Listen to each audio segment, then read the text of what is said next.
5వ అధ్యాయంలో, ఆదికాండం 5వ అధ్యాయంలో మీరు బాగా గుర్తుపెట్టుకోవాలా, రాసుకోండి. 5వ అధ్యాయంలో కొన్ని పేరాలు ఉంటాయి, పారాగ్రాఫ్స్. స్టూడెంట్స్ బాగా, టీచర్లు గుర్తుంటుంది, చదువుకున్న వాళ్ళకు పారాగ్రాఫ్లు ఉంటాయి. Yes or no? పారాగ్రాఫ్. 5వ అధ్యాయంలో హనోకు జీవితం గురించి ఉంటుంది. 5వ అధ్యాయంలో పారాగ్రాఫ్ ముగించబడతాయి.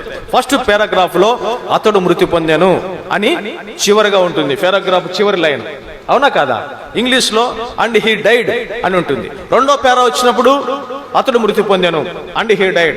3వ పేరా చివరిలో అతడు మృతి పొందాను. 4వ పేరా ఎవరో ఒకరు మృతితో ఆదికాండం 5వ అధ్యాయం పారాగ్రాఫ్ ముగించబడి మృతి పొందాను. కానీ హనోకు పేరా చూడండి ఏమనుంది?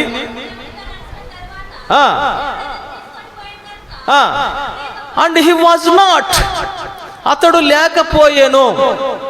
పేరా, అవునా సిస్టర్? పేరా అమ్మ, పేరా ముగించినాడు హనోకు.